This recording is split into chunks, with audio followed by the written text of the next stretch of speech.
Hello everybody, hope you're all doing well. My name is Steven and this is the Storytime channel. Today we have some I Don't Work Here Lady stories, and our first story of the day is by randomossie123. I don't work here yet. I stumbled onto this page and was reminded of a story from a few years back. A bit of background: I was working for an Australian internet/phone provider in the complaints department in Australia.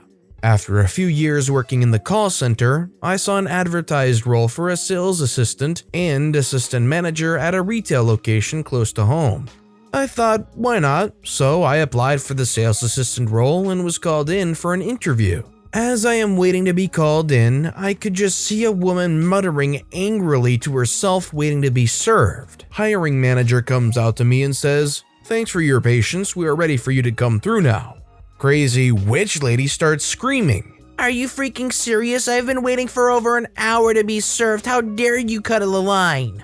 This is a lie. I always arrive half an hour early to any interview, and I was there before her. Hiring manager says, "I'm sorry ma'am, he is not a customer and he doesn't work here. He is here for an interview." I don't care. I want to speak to someone now or I'm gonna start breaking things. HR manager was starting to search for available staff, but we're all serving someone. I say, "I'm sorry ma'am, I don't work here, but if you want, I'm more than happy to help. What seems to be the issue?" Insert crazy tirade about how company is crooked and is stealing my money and cut my phone off, etc. Meanwhile, HR manager is just standing watching me. I ask HR manager, "Do you mind if I use a vacant PC to assist?" HR manager goes, "Ha ha ha, go for it." I proceed to log in as I already have a profile due to still being employed at a call center. Turns out, crazy witch lady has had an overdue account and was not sent a bill due to moving and not updating her address, so her mobile was restricted until the balance was paid. I assist her with taking payment, unbarring her account, all whilst keeping this banshee from screaming. After she starts to calm down, she begins chatting and laughing as I'm helping her. It took roughly 15 minutes. Would have taken 5 if she didn't spend 10 minutes yelling first. She says, "Thanks, can I get your card so I can come see you next time?" I say, "Oh, I don't actually work here, I'm just here for an interview." She gives me a confused look, then turns to the HR manager. I would hire him if I were you. After she leaves, I went into the office to begin the interview and was told the interview was no longer required. I was hired on the spot for the assistant manager position.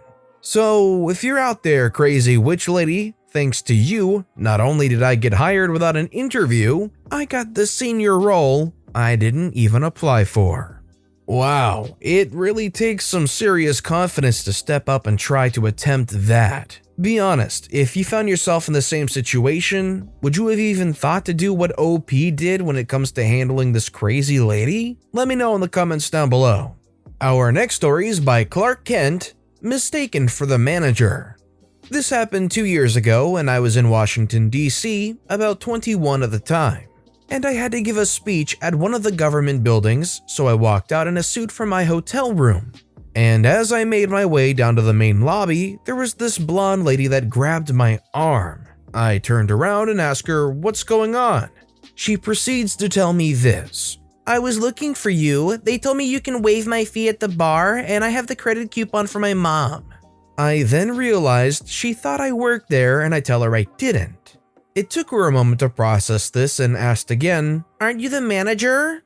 I told her I was not, then she asked once more. Are you sure? I laughed at this point and told her I was not. I'm on my way to insert a government building name here to give a speech and I could be running late. She then says, "Oh, I'm so sorry, you just look like a manager or someone in that position." I laughed again and walked away. She wasn't a Karen, just a confused blonde lady. Maybe a bit dumb, I don't know, and she wasn't rude either, but it was funny. Poor OP. I feel like if I was in OP's shoes here, after the first or second time having to clarify that no, I don't work there, I would probably be more annoyed than laughing. This next story is by ELS314STL, Karen, a former boss. Anyway, a quick backstory. I was in a local red big box store just a couple of days ago with the bullseye after a now rare face-to-face interview. COVID precautions in place, thankfully. I was in a black short-sleeved collared shirt, black slacks, and nice shoes, as well as masked because COVID. So as far as I know, not an employee uniform of red big box store. As per a previous post, I'm a bigger guy, have some mental health issues, and don't react well to being manhandled. I also don't like people in general and avoid them as much as I can. Thank you, food service and retail jobs of my college years. So here I am, grabbing a few last-minute items my husband asked me to get for our Thanksgiving dinner as we weren't going to any family or friend gatherings. I'm in the grocery section, looking for a specific gravy that cannot be substituted when the call of a Karen is heard. Excuse me. I turned to see someone who I had hoped and prayed I'd never come across again. My boss from my time working at a sub shop in a large truck stop gas station. To say I loathed her doesn't do my feelings justice. She made my 5 months at that job utter heck. All because I refused to sleep with her since she went through the male employees of the whole station like wildfire.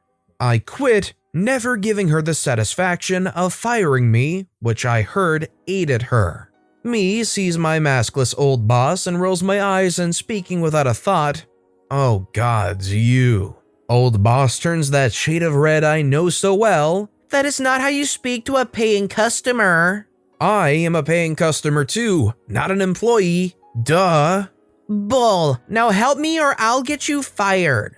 Me, anger and snark fully powered up and activated. Oh, you'd like that so much, you oversexed dumb freaking witch, wouldn't you? Freak you and your worn out cat. What? Ran out of actual employees to freak? So you're hounding customers? Old boss squints eyes. Who the heck do you think you are? I'm a customer, looking for gravy. I dramatically gesture to the gravy in front of me. What are you? Some washed up mattress warmer? Scurry back to your pay-by-the-hour motel and leave me alone. I will say that at this point, I see the gravy I need and grab it and put it in my cart and turn to leave. But of course, as taught by Karen Yu, old boss isn't having it. She reaches out, grabs my arm, squeezes tight, and tries to turn me to face her. I do turn, but under my own power to get my arm back, and she stumbles forward but catches herself on a shelf.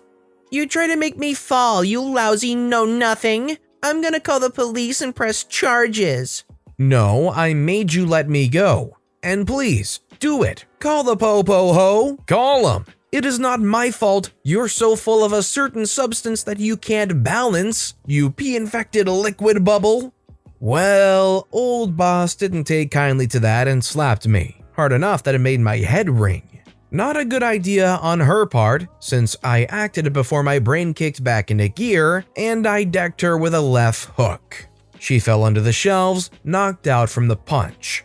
My brain kicked in as she rolled on her back as she hit the floor. I looked down to see her, bloody nose and all, eyes in the back of her head and mouth agape. I was shaking while I looked at my hand.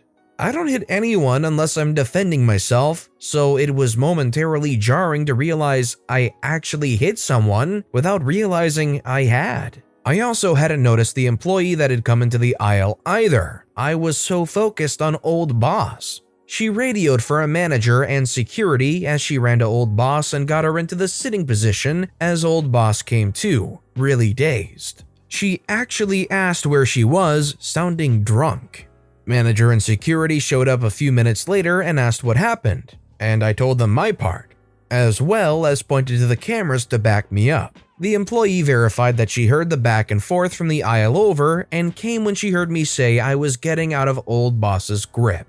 Old boss finally came to, trying to stand and slapping the employee's hands away, screaming that I attacked her and she wanted me arrested.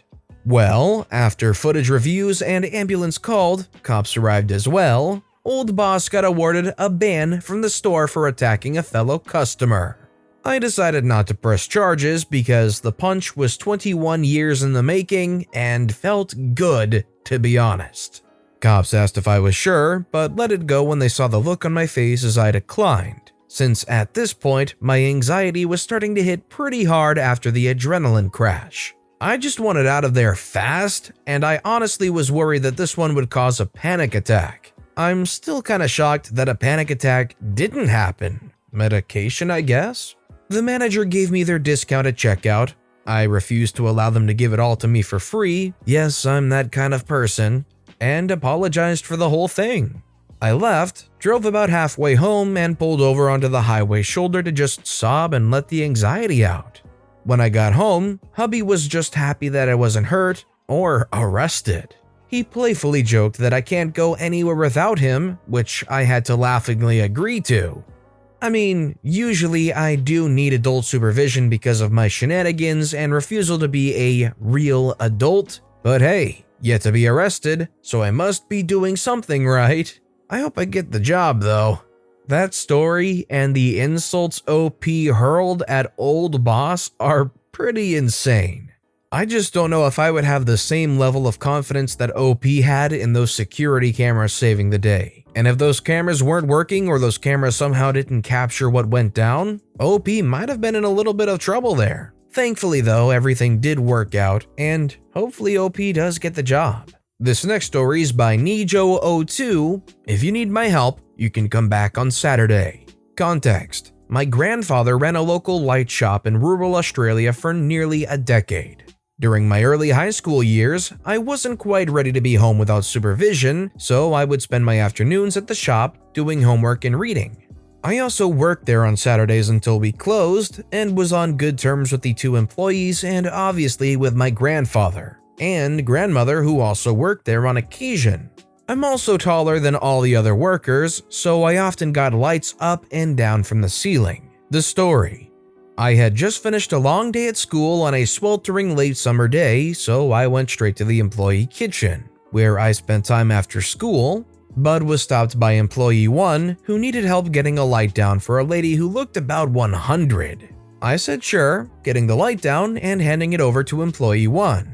She thanked me, and for some reason, the 100-year-old lady handed me a $5 note.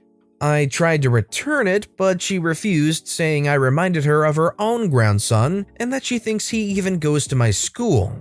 I was wearing my Catholic school uniform, which looks nothing like the work uniform the employees wore. This will be relevant later. I continued walking to the kitchen. As I was almost into the employee-only area when a woman, around 40, Karen haircut before it was a thing, tapped me on the shoulder. I wheeled around and saw she was holding a rather expensive lamp, which I'd tagged myself last Saturday. It was worth a little under $500. Can you ring this up for me? She started sounding pretty kind, but it got ugly quick. I say, sorry ma'am, I'm not Karen cutting me off. And can I get a discount? I could get this at competitor's store for half the price. Ma'am, if you need my help, I'm not available until Saturday. I then went to the open door again. That's when Karen grabbed my arm. You lying little runt, this place is closed on Saturdays. It never was, or ever has been. I want a word with your boss. I poked my head through the half-open door and called out for my grandfather, calling him by the name I called him as my parents' parent, not his real name. He came out a few seconds later. Grandfather said, "Hi, OP. Hi, Karen." Apparently she was a regular. What's the matter?